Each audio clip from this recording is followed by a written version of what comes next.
Welcome to another episode of Don't Bother Wearing Seatbelts. The discussion you're about to hear with Jennifer Barron of the Garment District goes back more than a year, and we can't believe we sat on it for that long. That's because it goes more in depth than and as expansive as any other interview we've done. Naturally, there's quite a bit of Ladybug Transistor talk as well. Yes, and Jennifer, it is awesome having you back. You're all just such wonderful people that we're so honored to have your interest in, it feels like connecting with friends. So hello.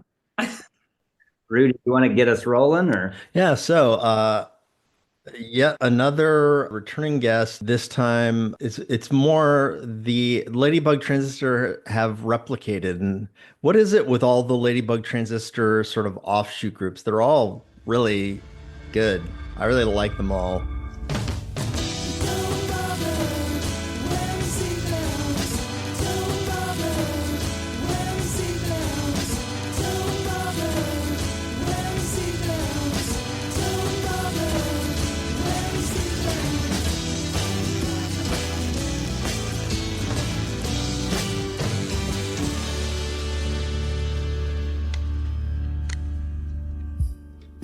I guess I could see how people with similar tastes and instincts would be in a band and then go off to all-star bands that are pretty good too. So Yeah, I think that Ladybug is unique in that we have and have had four songwriters.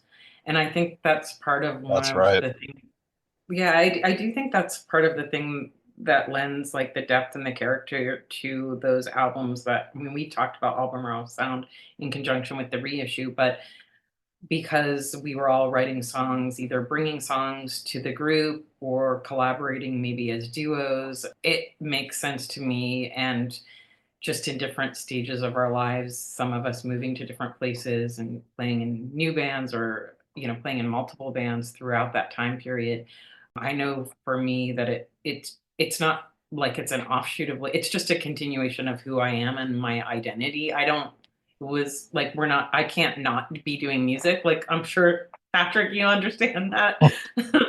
You probably all do. But yeah, so I do think there are a lot of, sonic connections maybe, but it makes complete sense because I actually started learning really to play music and write music by being in a band, and I was in a band before Ladybug Transistor. Was that a Saturnine? Is that how that's pronounced? Saturnine. Yeah, Saturnine, like the adjective. And I'm still very, I'm back kind of like not reuniting, but just re-strengthening old friendships with a few of my band members, with Matt and Mike from Saturnine. And, Jeff played in bands in high school and college. And so I just think it's a continuation of who we are, like our own identities as musicians and songwriters. And yeah, I do like to think of it as all connected. But Saturnine was overlapping with Ladybug for a while as well. Did you have trouble kind of like figuring, with four songwriters in the band, did you have trouble like figuring out, like if you wrote a song, which group you might push it to? Or that's a great question. That could be a question in the future if we work on some new Ladybug stuff. I think that was not an issue because I was writing music as a part of Ladybug Transistor, and Saturnine was much more of a collaborative approach with Matt writing lyrics and being the lead singer. So it was a different. No, I didn't. I think maybe there could have been a few songs that possibly had some crossover, but no, that wasn't an issue with those two bands.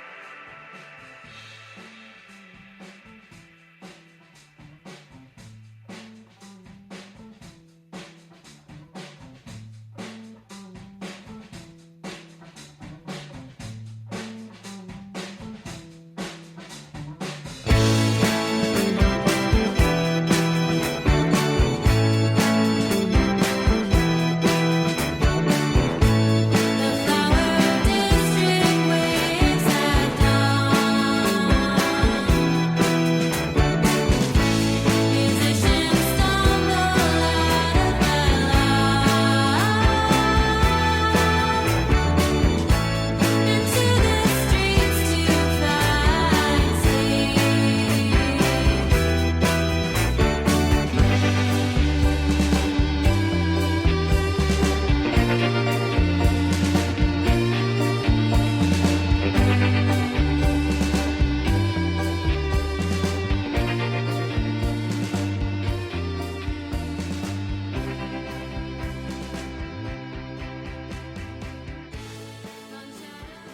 Did you write stuff like way back when you were in Ladybug, that you still have and haven't ever released? So that's really interesting. I don't know.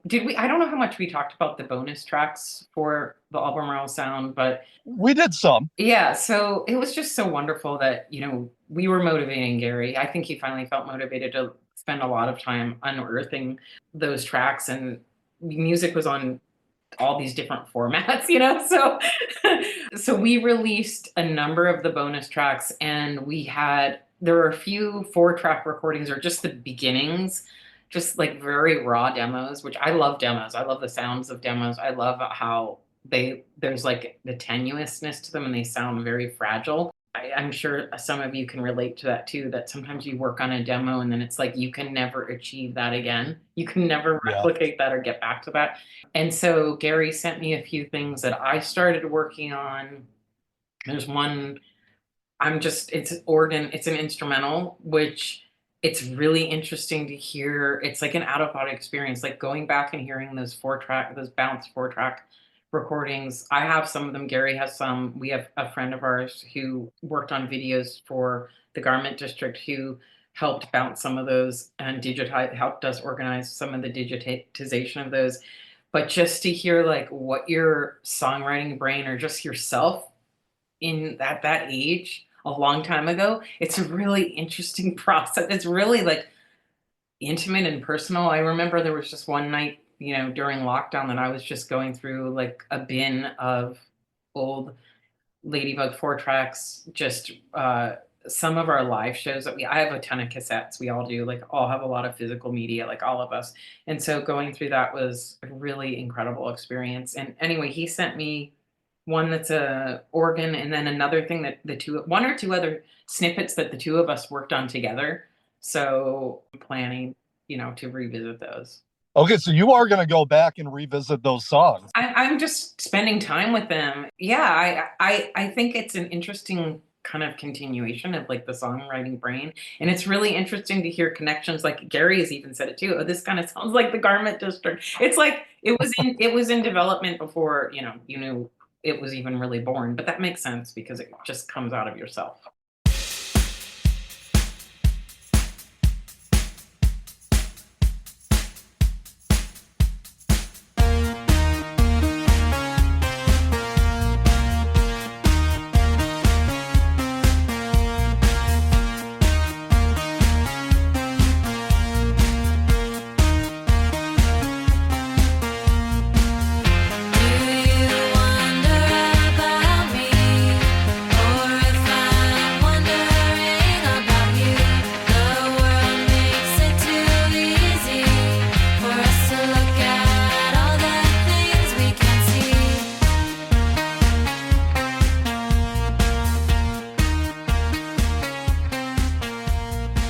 I have a question, because as somebody who has kind of done a little bit of that, but just on a more private, personal scale, I guess, how hard is it for you to remember exactly what you were playing on a song that maybe was just a germ of an idea and you're just starting it out? I actually do that with a lot. I have to relearn a lot of my own songs in the with the Garment District, because I put out an entire release that was a solo project called Luminous Toxin. That's all instrumental music, and it's kind of like cinematic soundtrack that was for a very experimental label based out of Texas. I saw that. That's a CD only, correct? It's available on Bandcamp though now. So so on my Bandcamp I have Okay. the 4 release, I have the 4 releases and the digital of a remix and a 7-inch, a remix that Sonic Boom did and a remix that my friend Orlando did here in Pittsburgh. But yeah, Luminous Toxin's available digitally. So, and that was just really a home recording, like on a digital Boss 8-track. That's more of a home recording, DIY. But then my friend helped me mix it in his home studio and like get it all. And then someone who had helped out with Night People releases. Night People released my first tape and my first full-length album on vinyl. Was that in 2011? I mean, around there, like you can check the date. I can check the date. We can all check the dates. So Melody Elder came out on cassette, and If You Take Your Magic Slow came out on vinyl. They were both on Night People, an incredible label throughout the mid late 2000s of that was started by Sean Reed, a musician from Wet Air, and who's also an incredible visual artist. And he's in Minneapolis. He's in St. Paul now, but he does like a dub sound system. I think he has a new band. So what was I saying? Oh, so I have a lot of instrumental. I've always had a lot. I love instrumental music. And so all of my releases have some instrumentals. My newest album has the least number, has 2 instrumentals. That's the least of any of my releases. So yeah, a long way of saying that, I have to revisit and relearn my own music. It's good practice. It's, but it doesn't always come back instantly because I have, just a lot of layered, like I'm really into layering melodies and textures, but Sure. that's why, we all use the iPhone for like remembering things or doing sketches and demos. Well, kudos to you. You're more talented than I am. I can never figure out stuff that I came up with if I forget. I mean, sometimes I'll be like, oh yeah, I was playing this chord and blah, blah, blah. And like, then it's a matter of figuring out a few positions here and there. But if I don't have that, I don't have anything. That's when you're writing on guitar, right? Generally, yeah. Yeah.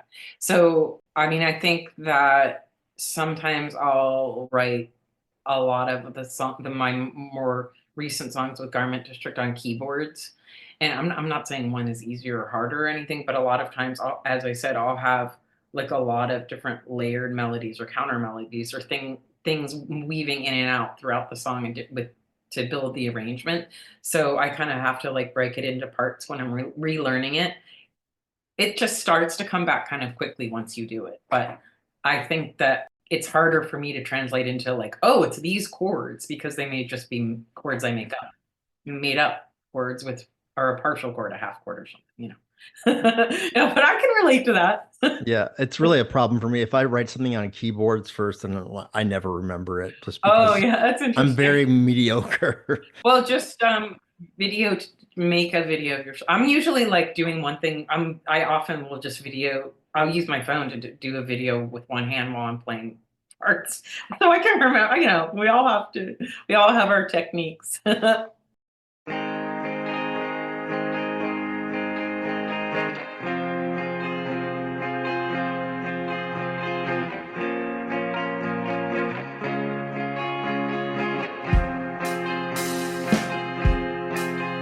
Walk on, we leave our home. Follow my footsteps down the shore.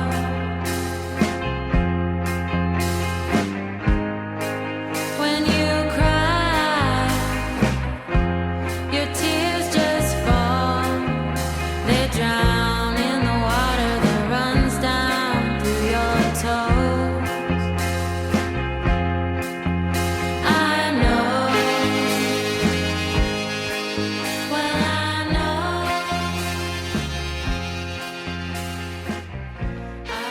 But it's like set lists seem to be a lot shorter. I don't know if you guys feel that way. It shows. Depends on the show. Like it was nice on the Ladybug tour in December to have 2 bands on most of the tour and starting early for the old people and getting to play a longer set, which was strenuous and great in a great way. But a lot of sets are 30 minutes and I have very long songs. Yes, you do. So, so sometimes there will be like some abbreviated sections or ways of working that out. But it's just nice to have a set that's like over 30 minutes when you have long songs. So I feel like we're like learning old songs that we can, mix and match and change up the sets for live shows. I kind of have a question about the long song thing, because to me, they don't feel long, because it seems like every song, well, maybe not everyone, but a lot of the songs on this record do a drastic change, which I love. I love Thanks. a fan of music, because it takes you on a ride. Thank you. But what kind of, where does that come from? Like, I think my old band used to kind of do that, but it was because we were bored. We were like, we got to Yeah. you know what I mean? But like yours, it seems a lot more intentional and direct.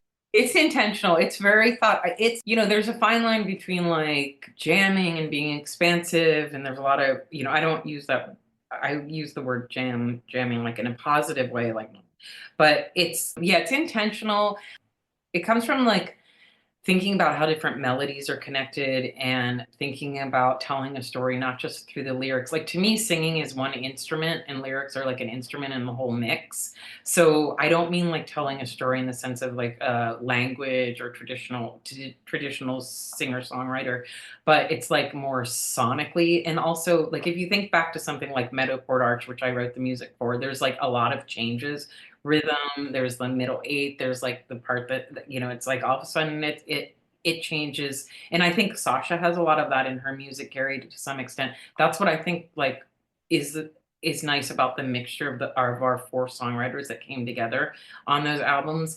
So I think it's something I've always been interested in, slight tempo changes, nothing too dramatic, but like hopefully as you're saying, it just kind of, I don't know, can be like this journey that you can go on. I want listeners to bring their own ideas and their own what they hear and be able to just bring that to the song. But it just is something that comes out of me. I don't know. Or sometimes I don't know if you have ever felt this way with songwriting, like you'll start working on two different things and then you realize they're a continuation of each other and that they work really well together, and then you have to figure out how do you connect them.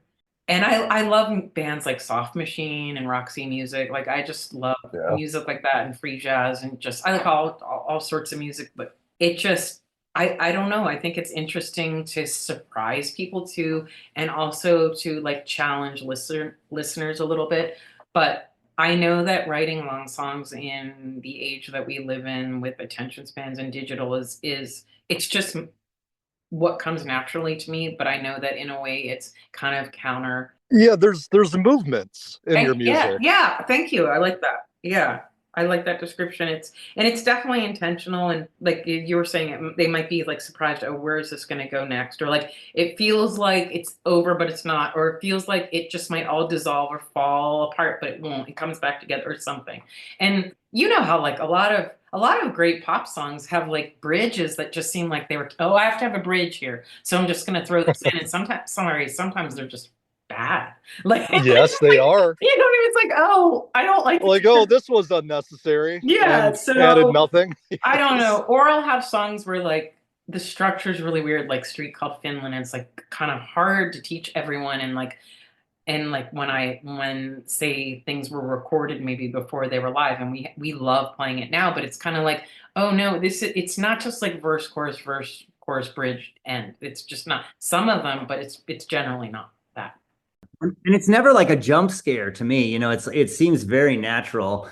And you're right that Ladybug used to do it a lot and like introduce a horn or something and kind of go for a different style of music. Even it's like almost like, oh my God, they're gonna go into like a Latin Six kind of Times, thing, you know, or something. Great British Spring, Meadow Chord Arch. I think we all learned so much from each other, and we all really pay attention to arrangements and orchestration, even if it's something that's like a 3-minute instrumental. It's like I think about like every little section. Like to me, like if someone's playing claves, whether it's live or on the recording, if I'm doing the percussion or the singer is, to me that's just as important as anything else. It's just as important as a guitar solo. I think it's really cool, really weird little parts, a hand clap, something tiny little guitar run that's on one string that's like 10 notes. I love hearing all those little parts. I've always listened to music that way because I'm not a singer. Like I'm not, I'll sing backups. I love singing backups. I'll sing backups and on recordings,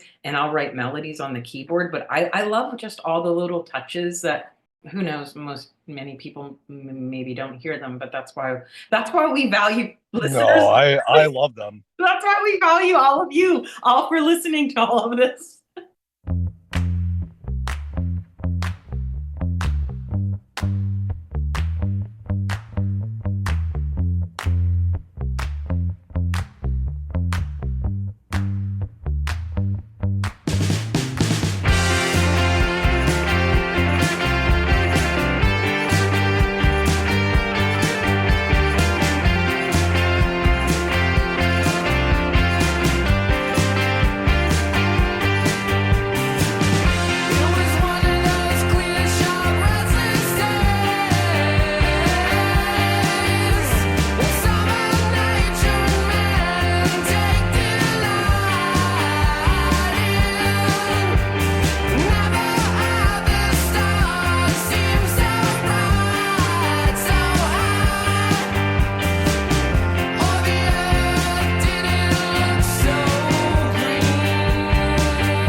I've always actually thought it was a little bit odd the way that the music industry treats lyric writing as being the songwriter. That because you're the singer, you wrote the song, and everything else is just ancillary. And I don't think that that's the case. I think every little piece that goes into that song makes that song what it is. And honestly, I think that everyone involved in it should have credit as being a songwriter. I agree. I couldn't agree more. That's how I approach music. I think that Ladybug Admire has always, honored that and respected that. There have even been times where like we kind of forget things like, oh, I remember there was something where I was like, "Oh, Gary, you wrote the lyrics for that," and he was like, "No, you did." Like we don't like that was there's stuff we don't remember, so it helps to have the collective memory. But I absolutely agree with you, and sometimes I'm even torn. Like right now, we're working on a song that's going to be a new. It's gonna be one of my older songs from If You Take Your Magic Slow. That's an instrumental, but I love the vocalist I'm working with so much right now, who's a dear friend of mine, Kate, and we're kind of like reimagining the song with vocals, but keeping a lot of it instrumental. So I'll also do that where like, oh, they'll be singing, but it's not really the verse, it's the chorus, but the verse will be instrumental. Do you know what I'm saying? It's like Yeah. the instrumental passages aren't just like, oh, let's throw in a bridge in between the singing. I love when there's harmonics or like you'll be practicing the song and it will sound like someone's singing, but they're not. Like I love when that happens. You make such amazing choices for who's going to do vocals in your work as well. And like some of it's unexpected. Like Lucy, who did a lot of the vocals on this album, Flowers Telegraphed to All Parts of the World. Yeah. When you listen to her other project, Yeah. you're not expecting what you hear on the Garment District album. No, by any means. I mean, that's my first cousin. We're really close.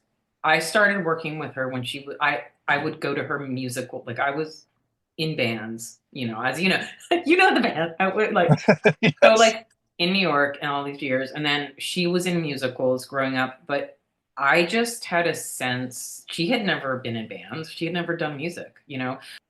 When we started making Melody Elder, I was recording some stuff at home, and this was the first cassette after I'd met Sean in Pittsburgh. And I love Night People. I love what he was doing with the cassette artwork. He was also doing limited vinyl, and we love a lot of the same music. And I saw his band play Wet Hair. I don't know if you ever heard of them or saw them, but I saw them play in Pittsburgh in this like really DIY venue that's no more, unfortunately. And his music, like to me, it was kind of like Spaceman 3, New Order, like two of my favorite things combined. It was just beautiful music. And he had these beautiful releases and interested in the handmade. And I literally just sent him a few. This is what kind of got me back into doing music after I was doing some other artistic, creative projects. And I sent him a few demos I was working on, and he just like, I remember one night he wrote back at like 3 a.m, like, do you want to do a cassette on Night People? And I was like, this is so, because this like kind of got me into this world of more experimental music. The whole cassette thing was coming back, like not like it ever went. I hate when people say the rebirth of vinyl, for a lot of us. We've never stopped listening to CDs, tapes, and vinyl, but it was like a younger listeners, a lot of experimental music I was really into. He's also really into music from New Zealand and Australia, like all of us, The Clean, etc. And so that kind of connected me to this great world of his label. And that's when I started wanting Lucy to sing on some of the songs. And I was recording at my friend's house, like in his attic, my friend Kevin Smith, who was more of like a sound artist, deconstructing pedals and Casio, that kind of thing, tone, like really into all that. He lives in San Francisco now. So he just had like makeshift studio in his house, which happened to be literally 2 doors down from a place where I used to live. We recorded there's a lot of instrumentals on that album too, but Lucy sings on that album. And it was like, I heard that she could do it, and I knew that it would match, like if I sang backups, because we're really close first cousins, I knew that it would fit the music. All melodies, I don't know how, everyone writes in different ways, but I write a lot of like ideas for melodies on keyboards. So they can be vocal melodies, they can be like another keyboard part, they can be a string part that someone literally plays physical strings later, etc. So that's when we started working together. on that. I mean, she has vocals on every one of my releases except for what I said was the instrumental album. Yeah. That has been going on all throughout the Garment District and playing shows when she was here. But then for me, like as I was saying, a vocalist is like a part of the band, an instrument in the band. So and Dan, who played guitar with me for several years, like I really wanted to have like on Starfish Song, I love girl, boy vocal, you know, going back to like indie pop or like Fleetwood Mac, like girl, boy, girl vocals, for lack of a better word, or Yeah, or High Watermarks. High Watermark, so many of the bands we all love. Exactly. Like trading off or singing some parts together. So that was really kind of the impetus for Starfish Song, for trying that out. And Dan, it's like he has his own, like so many other people like in bands and people in Pittsburgh, everyone's in multiple bands. So he has his thing that's like more like 90s rock, like power pop, power rock, you know, power pop. But I know that he's an amazing singer, and it was just a matter of working with people in the studio and kind of and talking about it and brainstorming, like, can you sing in a slightly different way than what you do with your thing or your project? You know what I'm saying? And Yeah. that fits the song. And so we had, and I think that turned out really, really well. But what's so great about Kate, who we grew up with, and she's lived in several different countries. She was living in Spain for a couple years teaching English, but we've actually played music together in the past when we did a couple like tribute nights. We did like a Nuggets girl group. I've always wanted to do like a Girls in the Garage. I've always wanted to do like, that's like kind of why I originally started doing music again. And so I always wanted to play music, have Kate be a part of the Garment District. She was in the very beginning, then she lived other places, we all did, and then she moved back. So it's just perfect time, you know, she's a perfect. So she is on the new material. She's not on the recordings. Lucy's on she's not on the recordings, but she's playing all the shows with us. And she will be, we just actually we started recording. So yeah, we're starting to work on recordings together.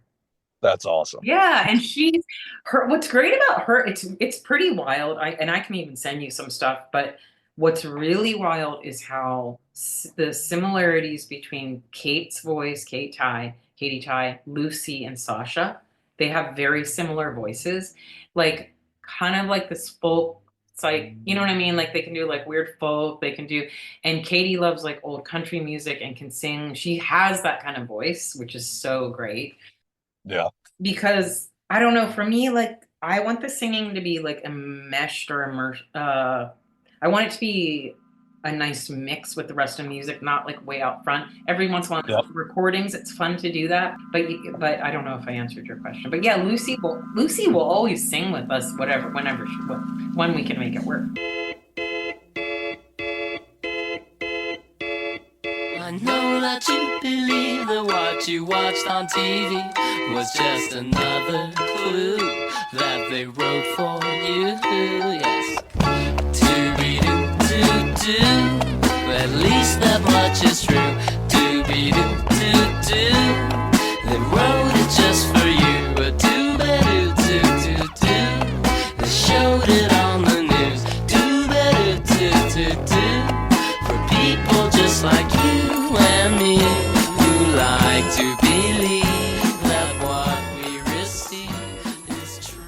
Well, thank you so much for listening to Don't Bother Wearing Seatbelts. And it is that time again where we get to go directly to the Elephant Six headquarters in Athens, Georgia, to talk to Ms. Kelly Hart about what is going on right now in the Elephant Six world. Kelly, how have you been? How are you? And do we have an update on a brand new Olivia Tremor Control record? Hi, Patrick. Well, that was a lot of questions all at once. First, we'll say happy spring to everybody. And, well, you know, the Olivia album, I'm just going to have to keep you waiting, Patrick. I'm sorry. One day I will have breaking news for Don't Bother Wearing Seatbelts. But today, just keep being patient. That's okay with us. How are you doing, though? That was the most important question. How are you? I'm great. And I hope you are too. Good. I will be even better when you have Olivia Tremor Control news for us. But what else is going on in the Elephant Six world? Well, let's do a quick recap of some releases that came out in March. On March 14th, Robert Schneider put out a new digital-only release on cloud recordings.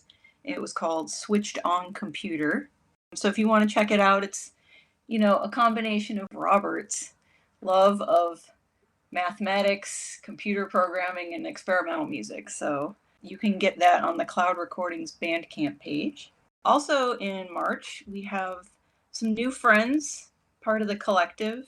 Cellar Lantern Hymns are from the Athens area, and they put out an album on their label, Final Submission Records. It's called Ivy in Retrograde. That came out on March 17th. So welcome to the Cellar Lantern Hymns. Yeah, coming up, we've talked about this multiple times, but there's the Black Swan Network reissue on Happy Happy Birthday. The deluxe pre-orders have sold out, but there's still some LPs left, but he only pressed a little over 500 copies, so Very cool. Don't wait if you want to get this. That's out. The street date is May 8th on Happy Happy Birthday to Me. And one future release, and it doesn't have a street date yet, but the Spanish label Dust in Memory who's been doing some reissues of Essex Green, Sixth Great Lake. They're going to be reissuing the Ladybug Transistor album from 1997, Beverly Antonal. I don't know if I'm saying that right, but that will be coming up at some point. I don't have the release date for that yet. That's super exciting to all of us. And we did talk to our friend Ron about that release. So that'll be coming out as an episode around that time as well. So yeah, they've all been out of print for a long time on vinyl. So yeah, certainly great news. And hopefully we'll have some, they're imports, but I should be getting some for the Elephant Six website. So that could help maybe save on shipping for fans in the US since it is a Spanish label. And then let's move on to tour dates. It's spring, summer. That means lots and lots of touring. So we've got the Tammy Shine still out on tour supporting her new album that just came out in February. In April, she's got a couple dates in the Northwest. She's playing Portland, April 9th, Seattle, April 10th, opening for Young Fresh Fellows. So catch Tammy in the Northwest if you can. And then she'll be heading East Coast in May. The only date we have announced right now is the Expo 2026, which is the 30 Years of Kindercore Festival happening here in Athens, Georgia, May 7th through 9th. Tammy's playing that, as well as a bunch of other Elephant Six bands. And then, some of our associated groups like Japan Cakes, Heather McIntosh plays in that. And yeah, lots of great Athens bands if you can make it for that. Also in May, Ladybug Transistor are opening for Belle and Sebastian in New York City, which if you can get tickets, that's going to be a great show. Also announced for the summer, Of Montreal just announced a huge 30-something date tour that spans from June to August all over the U.S. It kicks off June 19th in Athens, and it ends August 8th in Birmingham, Alabama. So check online for all the dates. Lots and lots and lots of dates. And just announced, Giant Day is going to be heading out to the West Coast. They're going to be doing a bunch of shows opening for Black Moth Super Rainbow. The first show is in Denver in July 24th. And then it kind of winds up to Seattle down the West Coast, and it's going to end in Austin, Texas on August 7th. So this is your chance to catch Giant Day on the West Coast if you can. And that's very exciting too. And then just on the rumor mill future, just so you know, things are in the works. We've got some bands who are in the studio working on stuff. No exact dates on anything, but Alf Power has been in the studio. Great Lakes, gosh, I don't know. I know he's already got one done. I think he's working on another one. So Ben, very busy. And Giant Day just told me they're also starting to work on their third album. So more stuff coming down the pike with Elephant Six. Wow, that's fantastic. It's so cool to hear that so many bands are in studio and finishing up records and going on tour. Elephant Six is alive and well. Yes, indeed. Yes, indeed. Well, if people need and want Elephant Six releases, they know where to get them. Elephant6.com. So go to elephant6.com, get your records, order them from Kelly. Exciting stuff on the horizon. It's a big year. And after this has been aired, we will have just celebrated 30-year anniversary of On Avery Island by Neutral Milk Hotel, which you mentioned last month, and lots of great 25-year and 30-year anniversaries this year for Elephant Six. So make sure you got all the records in your collection. And Kelly, thanks so much again for the update. We're glad that everything is going well at E6 headquarters and looking forward to an exciting year. Thanks for joining us. I'll have lots more news soon.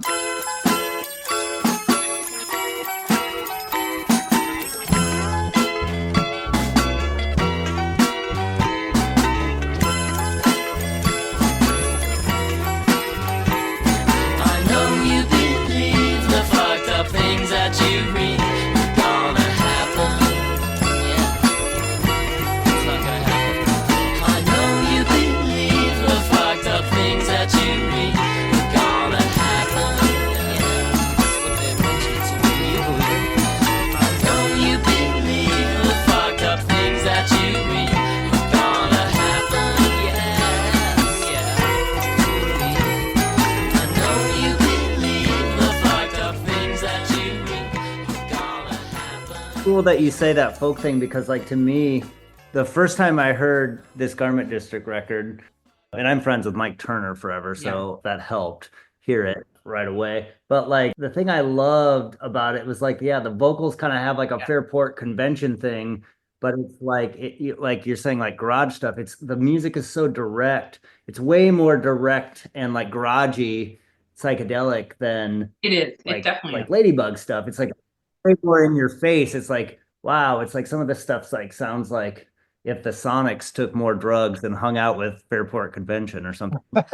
No, write that down. Yeah. That's my dream. We just watched the Sonics documentary, and we both, my husband and I, we're obsessed with the Sonics. But there was a lot missing from that. I don't know if you guys saw that documentary. Definitely see it. No. I But haven't seen it yet, but I would. so I think I think Gary does too, though. Like I definitely think my stuff's more experimental than other, like Jeff has his songwriting stuff. That's again why it comes together on those albums. Like it really works in an interesting way. But yeah, I love garage rock. We cover a 1967 garage rock song that most people don't even realize is a cover, Following Me. It's by The Human Expression, and like most people know Optical Sound from like Nuggets stuff off of their album Love at Psychedelic Velocity. And then Mississippi Records had reissued it, so I have the reissue. It came with a 45, and mine is like mislabeled. I swear, I don't know if every batch, but Following Me is like this moody, like B-side, slow. It's a mellow, but I love mellow garage rock. And they only put out one song. Actually, they are like really excited with the cover because I've been in touch with the surviving singer. Passed away.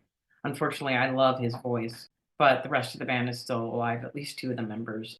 So yeah, you're exactly right. I mean, I love like freak beat, psychedelia, Sid Barrett. Like that's like my love. And I think that's kind of how I like learn about, like you were saying, different movements or changes, weird kind of unexpected changes. I like maybe heavier music. That's but not too heavy. I don't know. I like to have a mix because I think that's the cool thing about all of the bands that you've been in and some of the other members have been in too. I think that about like Ladybug and about like Essex Green, or it probably has something to do with Jeff's guitar playing too, but like it had like the real flowy, flowery psychedelia, Almost the folk chamber thing, pop and then at Jeff's times. guitar. yeah. Yeah. But Jeff's guitar playing is so kind of like he's doing like country licks Yep. from the 60s. Sometimes I want him to rage. I'm like, Jeff, turn up, like put on a fuzz pillow. It's like, I brought my fuzz face that I like. I love the fuzz face. It's the best. It's like one sound, you turn it up, that's it. Easy, one knob. And I know I tease him. I'm like, that's why I like rocking out on on Meadowport Arch and stuff. And but again, I like a mix because I have more mellow, hopefully chamber pop-esque stuff or pop stuff on this album too. But I think Essex Green also has the amazing talents of multiple songwriters coming together, very different songs in their repertoire, very different. Yes. Jeff's guitar playing is so good though that like I can remember the first time I saw Essex Green live, and I don't, he maybe had an overdrive pedal, but maybe not. And like he's playing so muted some of the times, and he's doing so many different cool things that I always loved that about his playing. But I love like on this record, like everything, it's almost like everything is turned up, just like you're saying, or like everything has a little bit, Cool. which I loved. When I heard it, when Mike told me about it before I heard the record, I was like, I was expecting something different. And I was like, so this cool. is rocking. Did you guys? Well, first of all, let me just say, Jeff used to have this amazing pedal called a Grant, and I like to this day, I'm like, where's the Grant? It was like this army green beat up pedal, kind of like a vintage MXR pedal. Just one overdrive. But did you guys expect it to be like more like? I expected way more flowery. Yeah. But had you heard the other albums I released, or no? No, maybe not. I've heard some. I haven't heard the full albums, no. But I went back. Okay, no, that's fine. I'm gonna have to admit that I had not. You were kind of in a blind spot for me that I am trying to rectify. Oh, it's never. Hopefully, that's what's great about music. Like I remember when Mike. I don't have the email in front of me, but I will say, because we know and love Mike, is that this really had me reconnecting with him.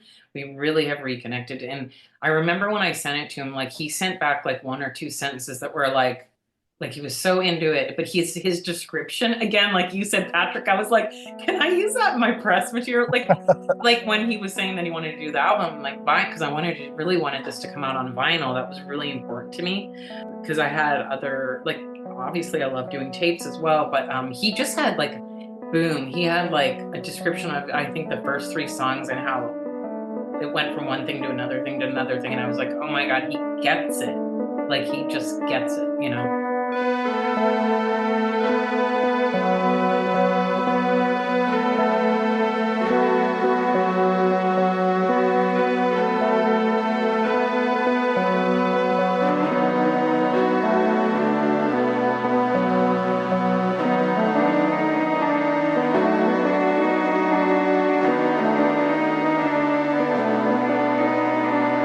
After the disco, they'd go watch the northern lights, the grayest town on earth, lit up with colors on those nights. There's a lot of music now that's just kind of in this like middle world, which is like background music or something. I'm not, this isn't about negativity or anything. It's just, there's a lot of music that it's just there, it's hard. There's so much, it's hard to take time to even listen. So I value your opinions and your feedback more than you can even know. So.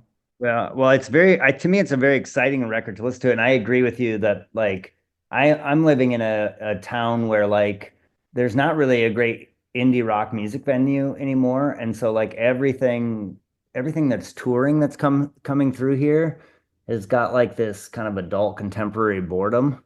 Wait, where? I forget. I'm so sorry. I'm spacing. I'm in the Des Moines area. Oh yeah. Right. We have that there. Yeah. It's hard. So I go to Minneapolis or St. Paul a lot, like where your friend Sean's living and stuff like that, and it's just like a different vibe. Yes. Just vibes of towns, like it seems like Pittsburgh it has like a really kind of cool, kind of psychedelic garage, some kind of cool experimental music. And even when I used to play there, I thought that, like the bands that we played with when I came there, it like Pittsburgh had a vibe. It has a cool vibe to me.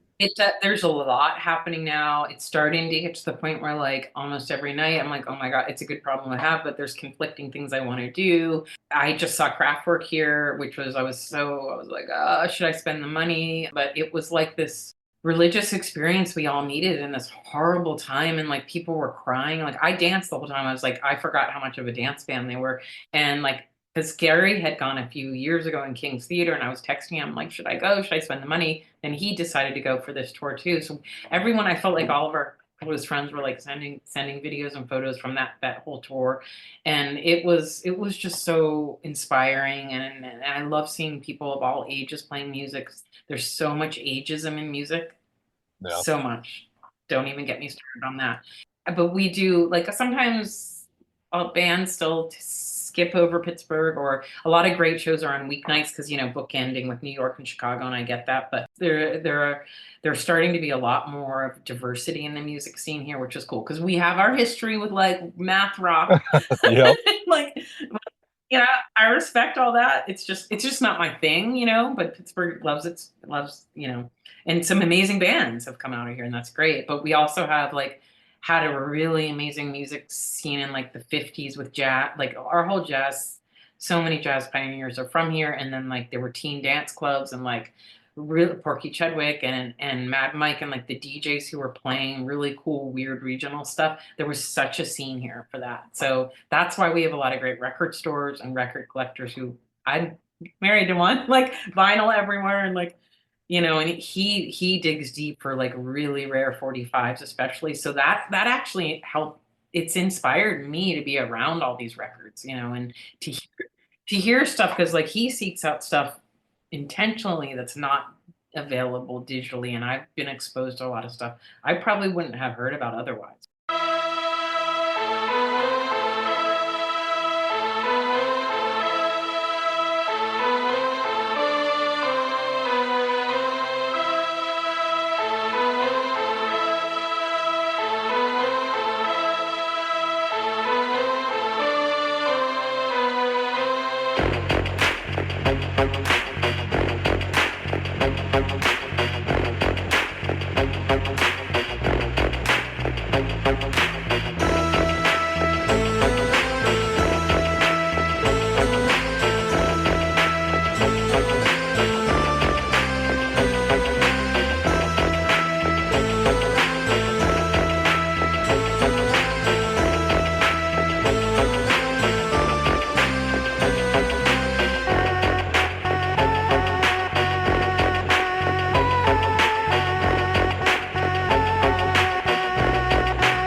You mentioned the ageism that exists in the music industry, and it seems like it's such a subconscious thing. Like, you know, if you're looking at an author, you don't judge an author by how long they've been doing it. You know, Stephen King puts out a new album. That's a good point. Cormac McCarthy puts out a new book. You know, it's something that you're going to immediately go to. But if an artist has been around for 20, 30, 40 years and they put out a new album, there's a lack of immediacy to how people approach it. There's so many reasons for it. I don't even know if I should go down that path, but like I want to hear. There's sexism. You can be like 80 and be John Cale, and I love you, and you're one of my musical heroes, and that's all cool. But it's different. I mean, there's sexism. Hello, we just know it's real. Music, you have to be visual. You have to be seen. You have to perform. You know like, what that is? That it's so much more performative.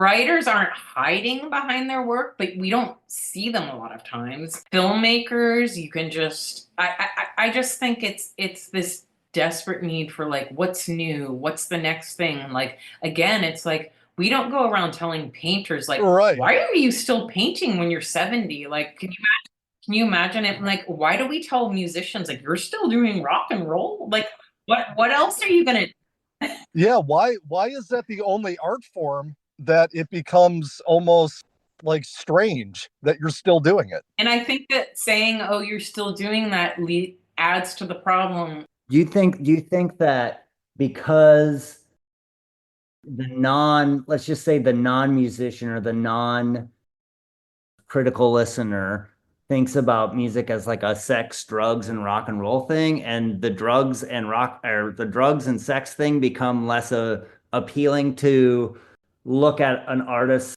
I think it's a combination of things. It's our society, how much we value. We already know that, like, especially with digital, we know the science is out, the data is out. This is damaging us. Okay. We know that we have damaged young people in their sense of themselves and their identities. I think that there's a performative entertainment nature to music that's maybe different than other art form, not all art forms, but I hope the music can live in and of itself and be its own thing.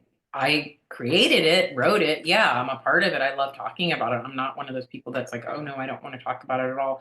But I hope that it can live on eternally as its own thing, separate from what you're, we love to be like, oh, this is old. Oh, this is old. What's the new thing? What are you doing? Oh, or how dare you do something new? It's a combination of answers. We're very superficial. And I mean, we like as like this, it's all commodity, it's capitalism, it's commodification. Oh, yes. Do you guys agree? Yeah, no, like for me, let's say I go see a band like Yola Tango or something, a band that I absolutely love their 30 plus year repertoire, right? Like, and of course, me being me, who's been a fan for 30 some years, I want to see a song from every album, right? Of course. But I Yeah. also, Yeah. from an artistic point of view, I want to see him play their entire new album in its entirety. But mind you, I'm the type of guy who would drive 9 hours to see the Zombie. Something. Yeah.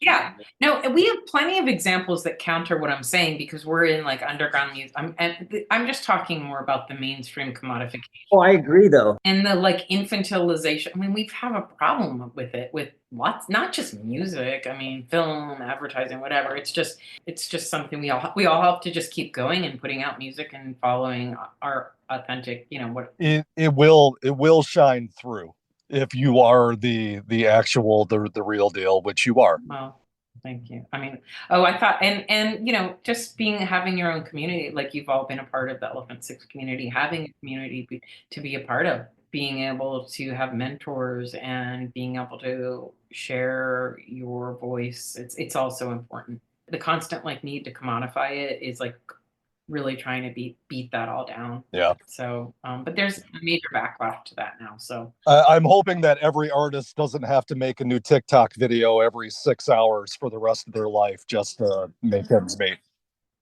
I mean, the amount of time, like, yeah, I'll set up these accounts and then I'll never use them. It's like, there is just not enough time.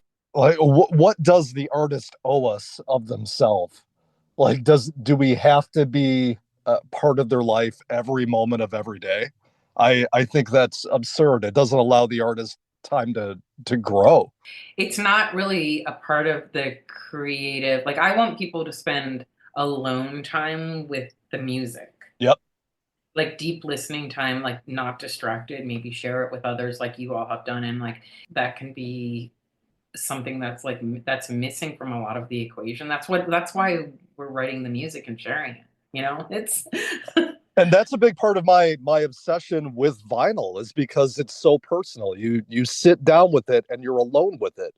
You put it on physically. You put the needle down. Patrick mentioned this when we were talking to Honey Puppy.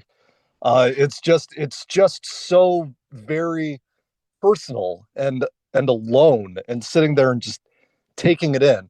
Whereas like with digital, you pop it on and you do your thing. You drive your car, you do any number of things. exactly. But with that vinyl, you sit down with it and you become part of it for an hour. Yeah, perfect description. I mean, it's visceral. It's like within a specific time period. Like it's recorded music and it's forever. It's eternal. It's permanent. But it's temporary in that time period of an event, like you listening to it when it's vinyl or a tape. And that's why one of the things I love about music, and I think that's why it's hard for people to describe what they're hearing. It's difficult. It's hard for people to describe what they're seeing. It can be challenging, but it's like it becomes a part of your like cells and you know what I mean, whatever you're going through that day. And that's why music is really interesting because you can't see it. Everything is so visual in our society, and Yeah. You can see the artwork that is hopefully an extension of it, but it's an interesting art form.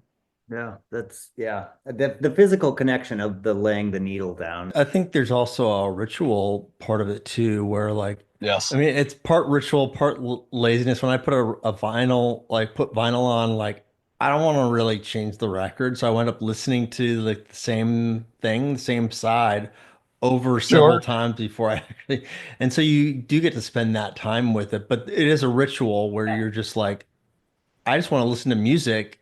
So I'm just going to play this thing over and over again because it's something primal about it, I think, anyway. Exactly.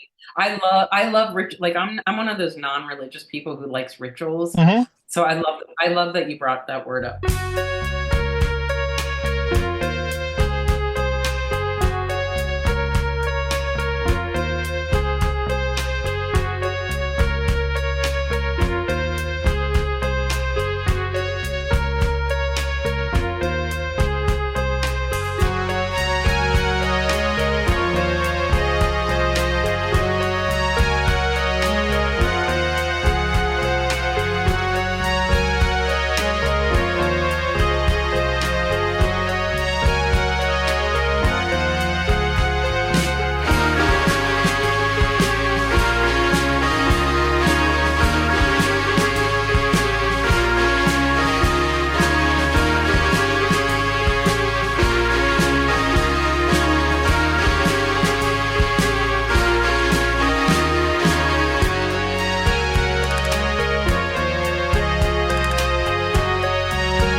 Well, I had another question.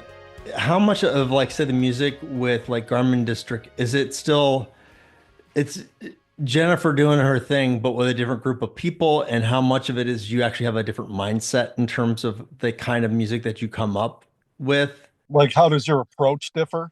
Or just when you're recording, just how, if there is a difference, because it could just be like, oh, but this is what my stuff sounds like when I'm with these people. It's what it sounds like when I'm with those people. It comes from the music.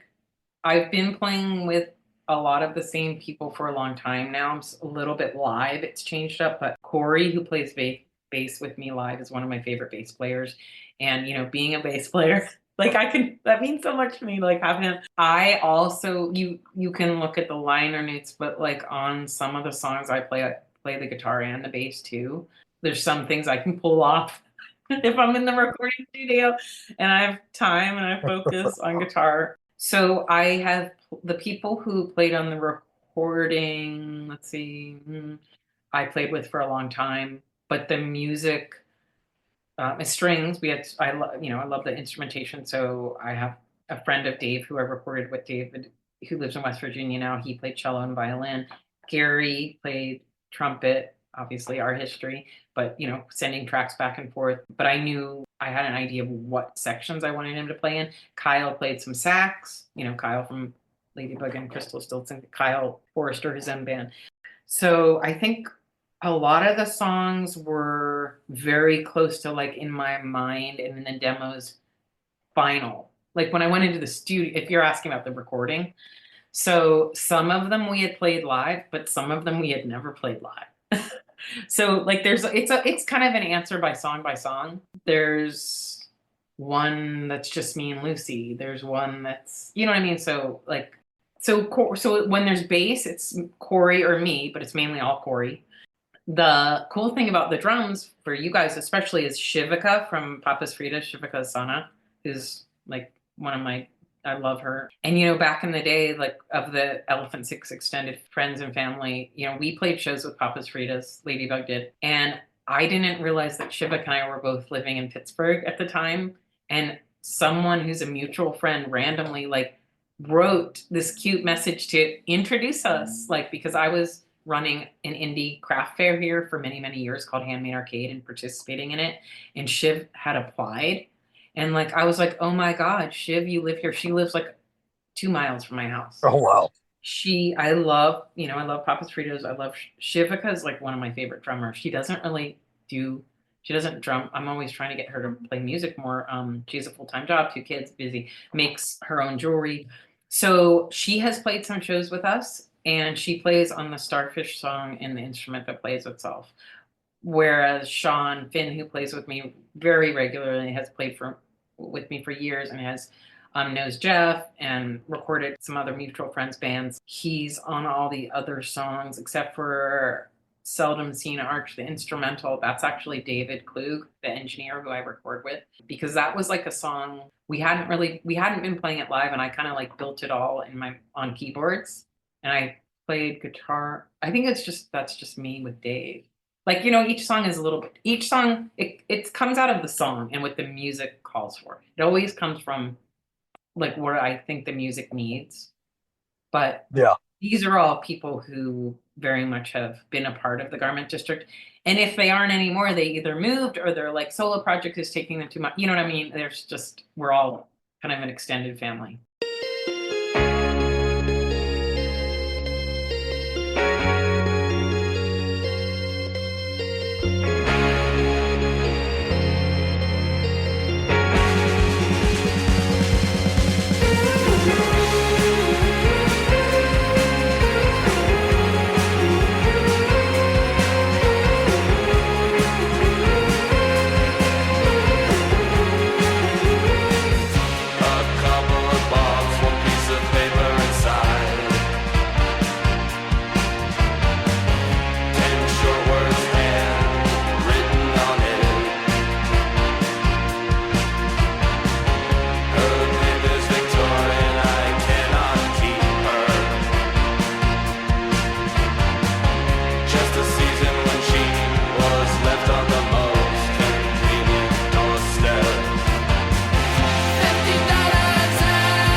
Can I ask how long, were you working on this for like, oh, we'll do a weekend here, like a few days here, a weekend there? Because it sounds very cohesive sonically. The whole, you know what I mean? Like it sounds like an album that you sat down and like made in a week, and then you know what I mean? It was definitely more along the lines of Ladybug taking a long time, going down to the basement, changing in part. No, because I live right near my friend's studio, David Klug, and another great thing is I love recording in home studios. Imagine that, because that's how I started, and I have recorded or mastered in other studios. With Saturn, we recorded with Kurt Rolski, which was amazing.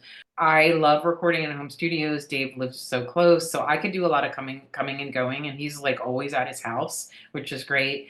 And he's so chill and so supportive and open, and just like I do go in with like very strong ideas and direction and very hands-on. Like I'm saying that I produce, like I don't sound like I have to go around saying I produced this, but I did, and so, but because we finished the recording right when lockdown was happening, like the actual, you know what I mean? There was something where his mixer, which is, I even have like this is a crazy story, his Shadow Hills Equinox mixer. And I'm saying this because it was getting repaired at a warehouse outside of LA, and it was like everything was trapped, lockdown. You couldn't reach people. Spread out over time. I mean, some of this stuff was a lot faster, like if it was an instrumental, and I've done that kind of stuff, like as I said, with Luminous Toxin or earlier stuff, but to me, this needed more time to marinate, and the arrangements, and like having strings or having different guest musicians. And also was really lucky, like some of the equipment that I don't know if anyone, like some of the equipment that I was able to borrow, because we have a lot of vintage equipment here at our house, but I was able to borrow some really cool things. I feel very honored, lucky to have been able to do that. It's really cool how cohesive it is, though, because I think for somebody who plays lots of instruments, and if you're doing it kind of patchwork with other players and stuff too, that can go lots of different places. But it really did feel like a whole. You know what I mean? Actually, I shouldn't say patchwork. So we would go in like for drums and bass, like which is pretty traditional. Like Corey and Sean and I would do like 3 songs together or 2. You know, we would go in and bang that out, and then there's a lot of overdubs. So it maybe would go in sections or parts. I wouldn't describe it as scattered or patchwork or all over the place. It just takes a long time because of real life. Mainly it takes a long time because of reality of people's lives. But yeah, we would do like, okay, let's do drums, bass. Would you take like a recording home and then work on it at home too, and then bring in the tracks, or just were you doing it all over at the studio? I would only do that when I was thinking about overdubs for like strings and suggesting melodies. Like I remember like when Gary and Kyle recorded their parts in like lockdown, like we would text back and forth. Like I would do a little melody on a Casio and be like, oh, here's an idea. But no, I got to, it was just great because Dave's become a good friend of mine and he's so easy to work with. And it's really easy for me to get to his place. And so I would go over there. I just would leave the instruments over there. I left a ton of stuff over there. That's awesome. And you can get there and just be focused on that one thing. Yeah, exactly. And then I got to borrow, you were talking about garage. So do you know the Cynics from Pittsburgh, like classic garage band, and Greg from Get Hip? So he lent me a bunch of vintage pedals. And he like UMI like volume expander fuzz and like a Cool. Fox fuzz and stuff. Like again, these like 60s, 70s pedals with one button or one knob. And it was great because he wasn't like precious about it all. He kind of like, I went over to Get Hip and he was like, I was like, what do you use on this? Or how I want to get this fuzz sound, like classic 60s. And he just like gave me a box of pedals and I basically borrowed them for like a year. Because he was going on tour in Spain a lot and he was using a different pedal and got to borrow a lot of vintage keyboards, which was key from a friend of the person I record with who lives in West Virginia. And I guess I've never been to his place, but I keep hearing that he has like a synth museum in his house or something. So like the Roland 505, that Paraphonic, there's like a 70s Farfisa, a bunch of Rolands. And then we just like left them there so I could kind of come and go. But yeah, I wouldn't record parts at home, but I would do a lot of practicing the overdubs. And if you had all the keyboards and stuff at your will, that could be a trap of like, well, let's try this sound. Let's try this sound. So it's cool that you had it in your head going in and knew what you wanted. It's overwhelming. Like Jeff, we joke around about that in Ladybug, which I'm sure they may have told stories. Like Jeff will be like, I'm going down in the basement, one more take. Oh, I'm gonna redo this. Or oh my God, that's like his trademark. And that can be that can be an impediment.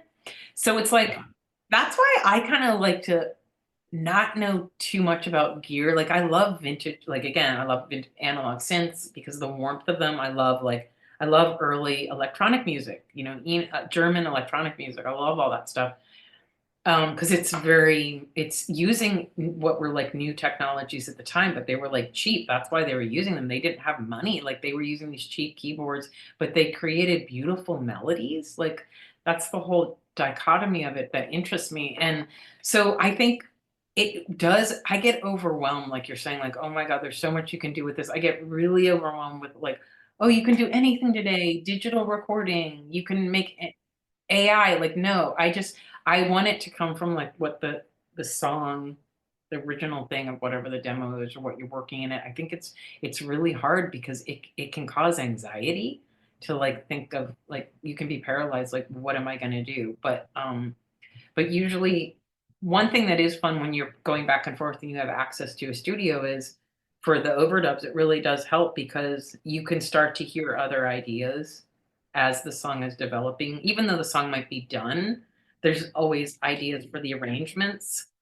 So we did a lot of that. And we have a Vox Super Continental organ that, that's like the heaviest instrument in the world because it's the double tier. So I just left that over there. And that's like the sound on Left on Coast, like the 60s organ, real organ that cuts through, that is like almost a little bit piercing, hopefully not on the record, but you know what I mean? Like that. No, I know exactly what you mean. It comes through so clear, and it is like it's not what I would say piercing. is, but yes, it approaches that. Approaches, yeah. So that's on, that's on Left Uncode. Like, so that's on some stuff. I have a Wurlitzer electric piano that I've had forever. Like Ladybug used to always use CX3 chord that Ladybug used. But I mean, it's mine, but we had the same. Actually, I just sold it to my brother Jeff. But so each one kind of had a different special kind of analog keyboard to be the basis of it, I think. And most of the time I was lucky that I was able to just leave that stuff over there. Yeah, lugging it back and forth, especially that really heavy one that could get old real quick. That thing, in fact, it's still over there, but it's great for we did get it like all serviced and stuff, and it's I list the instruments that everyone does on the album. Yep. I mean, not every single kind of keyboard, but I felt really lucky to be able to use like the mix of equipment, and I'm so happy that it sounds like in your mind organically all connected or coherent, like you're saying. It's all of a piece. It all belongs on that record. Oh, thank you. 'Cause sometimes I just feel like I can be a little bit all over the place. I thought it was very cohesive. Just, and that's the cool thing about whatever psychedelia music, and the uncool thing about it. If it sounds just like it's like, like a mess, then it just sounds like a mess. But this didn't sound like a mess at all. You know what I mean? No. Oh, and that term gets like, it's so hard because I love that. I have a love hate with that word because it's like psychedelic, whatever. It's like a lot of times it's just used to be like a heavy rock band, and it's a term that's used now. You know what I mean? Yeah, I mean, I always use it more toward. It's more like, to me, it's like garage, whatever. It's like it's Revolver to Magical Mystery Tour for me, that vibe. But and what everybody else was trying to do at the time, whether it's yeah, I get it. Yeah, absolutely. For His Satanic Majesty, or Yeah, I mean, or like HR Puffin stuff, which I watched as a kid. Like, to me, all that stuff, Puff the Magic Dragon, all that stuff we listened to as kids, to me, that's psychedelia, and that's kind of the way I am because of stuff my parents exposed us to. But it doesn't have to be an electric guitar to be psychedelic. Mm-hmm. Oh, definitely not. Yeah. Or even have drums or whatever. Yeah. All that. I mean, I think pretty much I just use that word because it's like the one thing can combine like freak folk with the Sonics or something. You know what I mean? Yes, I love that. I love all that stuff, and those are all totally like references for me and inspire me. So I'm glad that like came out. Like, it's funny because I've had people like listen, and like I think even Mike McGonigal wrote it was just a tiny review, in Maggot Brain, one of my favorite music magazines, where like he got the like 60s, 80s thing, but some people have been kind of like, oh wow, this sounds kind of 80s. And I'm like, yeah, that's, you know what I was raised on? Like New Order's like my favorite band, but so Soft Machine, like any of that stuff. It's all part of it. It's just, Yeah, to me, it's informed by somebody who probably grew up listening to 60s music, but living in the 80s. That's it. Yeah. And like, yep, exactly. It's like, yep. My parents have a Jimi Hendrix record, but I'm also watching MTV every day. Exactly. So that's totally us, and that's that. Hopefully not in like a derivative way, but it's like it's all part of like what you learned about music and why what really inspired you to make your own music. Absolutely. And I think, like, that's why I like to have some surprises. And as you said, hopefully it's all stitched together somehow. Yeah. And I think that's so cool because, like the music that whatever David Bowie was making in 1970 wouldn't be as informed as you are growing up in the 80s. Right. So it's like you have this whole another endless, limitless possibility in your brain of what music can be and what you want it to be. And I love, like I love even like the Nuggets 3 or whatever that came out, like all the 80s Nuggets kind of thing, all the bands that were trying like the Paisley Underground stuff and all that stuff. Yes. All those bands from the 80s that were trying to kind of be 60s-y. I love that stuff because it's like it has this unique voice that you wouldn't have had if you were just like in it in the 60s. Yeah, because we were like the second wave. Of course, all that stuff is amazing. Love all that stuff. Yeah. And they were inspired by it before we were. So yeah, absolutely.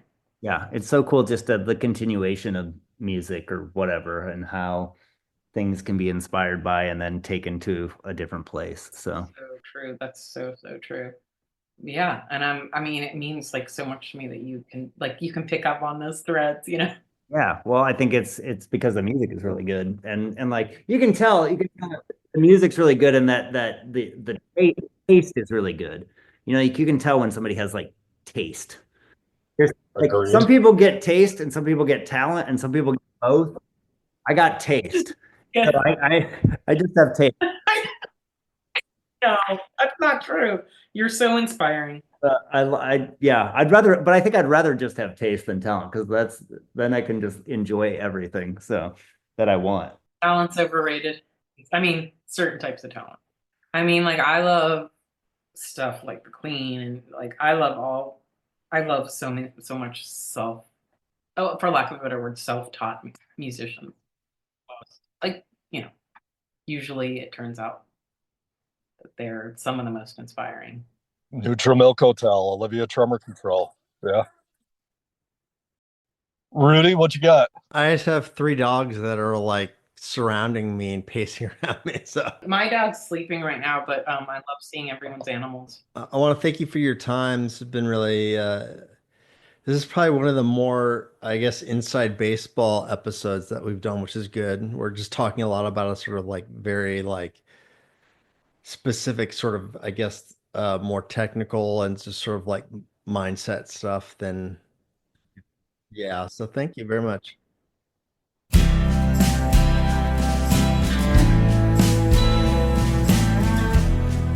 Don't bother wearing seatbelts. We'll be back in 2 weeks with not 1, but 2 episodes freed from behind the paywall. It's a double shot featuring both our Rishis and Divine episodes from season 1. Stomp your feet, raise the dust clouds, snorts of glee. Until then, don't forget about our $1 Patreon that makes you eligible for our many giveaways and helps us keep the proverbial lights on. And oh yeah, don't forget to do what brings you joy and fulfillment. And maybe listen to some great music too.